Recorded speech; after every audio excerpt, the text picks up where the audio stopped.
आध्यात्मिक कहानियाँ। नमस्कार दोस्तों, स्वागत है आप सभी का एक बार फिर से आपके अपने पसंदीदा YouTube चैनल आध्यात्मिक कहानियों में। दोस्तों, अभी तक आपने सुना कि किस तरीके से विभीषण अपनी पूरी कोशिश करता है रावण को समझाने के लिए कि वे राघव से क्षमा याचना करे और माता सीता को उनको दे दे, मगर रावण अपने अहंकार में इतना पागल होता है कि वो विभीषण का ही निष्कासन कर देता है। चलिए दोस्तों, अगली कहानी शुरू करते हैं, जिसका शीर्षक है विभीषण का श्री राम की शरण में। दोस्तों, कहानी शुरू करने से पहले मैं आप सभी से जानना चाहती हूँ कि क्या आप मेरे चैनल पर नए हैं? अगर हाँ, तो आप मेरे चैनल आध्यात्मिक कहानियों को तुरंत से सब्सक्राइब कर लीजिए, क्योंकि ऐसे ही धार्मिक पौराणिक कहानी कथाएं हम अपने चैनल द्वारा आप तक सुनाते रहते हैं। चलिए कहानी शुरू करते हैं। रावण से अपमानित होकर विभीषण अपने 4 भयंकर तथा पराक्रमी अनुचरों के साथ आकाश मार्ग से 2 ही घड़ी में उस स्थान पर आ गए जहां पर लक्ष्मण सहित श्री राम विराजमान थे।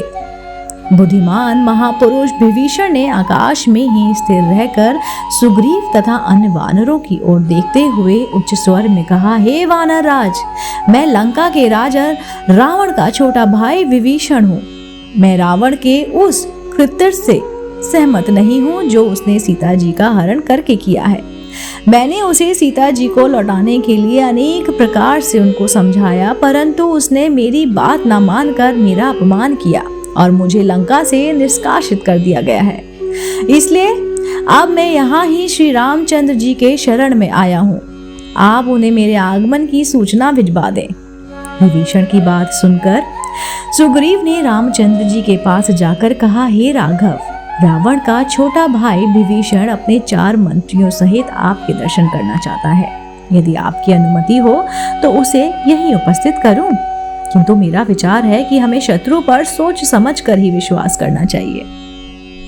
एक तो राक्षस वैसे ही क्रूर, कपटी और मायावी होते हैं, फिर यह तो रावण का सहोदर भाई है। ऐसी दशा में तो वह बिल्कुल भी विश्वसनीय नहीं है, किंतु आप हमसे अधिक बुद्धिमान हैं। जैसी आपकी आज्ञा हो वैसा मैं करूं। सुग्रीव के तर्क सुनकर रामचंद्र जी बोले, हे वानर राज, आपकी बात सर्वदा युक्ति संगत है, हमारे हित में है, परंतु नीतिज्ञ लोगों ने राजाओं के 2 शत्रु बताए हैं। एक तो उनके कुल के मनुष्य और दूसरे उनके राज्य के सीमावर्ती क्षेत्रों पर शासन करने वाले अर्थात पड़ोसी शासक। ये दोनों उस समय किसी राज्य पर आक्रमण करते हैं जब राजा किसी व्यस्त अथवा आपत्ति में फंसा हुआ होता है। विभीषण अपने भाई को आपत्ति में पड़ा देखकर हमारे पास आया है। वह हमारे कुल का नहीं है, हमारे विनाश से उसे कोई लाभ नहीं होगा। इसके विपरीत यदि हमारे हाथों से रावण मारा जाएगा तो वह लंका का राजा बन सकता है। इसलिए यदि वह हमारी शरण में आता है तो हमें उसे स्वीकार कर लेना चाहिए। कवन ऋषि के पुत्र परम ऋषि कंडू ने कहा कि यदि दीन होकर शत्रु भी शरण में आए तो उसे शरण देनी चाहिए।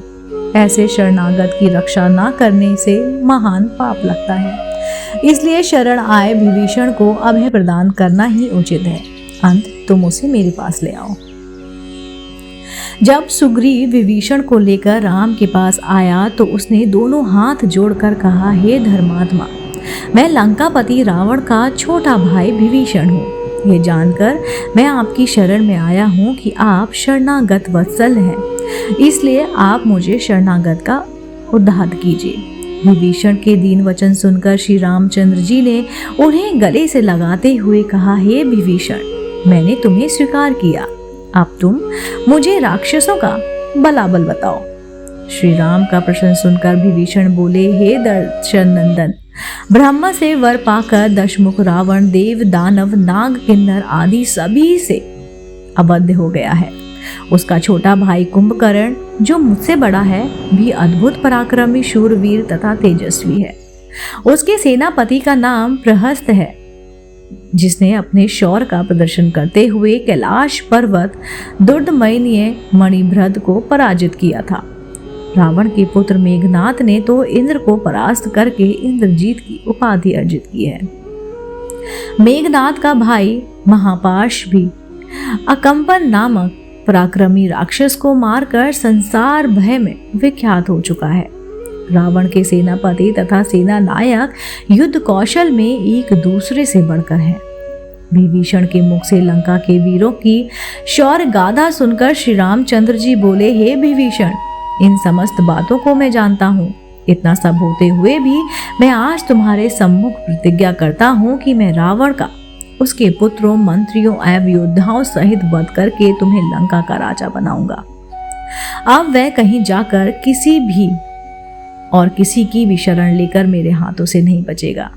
यह मेरी अटल प्रतिज्ञा है।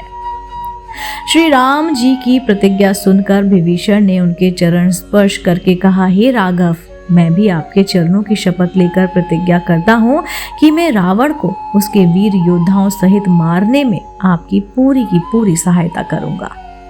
विभीषण की प्रतिज्ञा सुनकर रामचंद्र जी ने लक्ष्मण से समुद्र का जल मंगवाया और उससे विभीषण का अभिषेक करके संपूर्ण सेना में घोषणा कर दी कि आज से महात्मा विभीषण लंका के राजा हुए।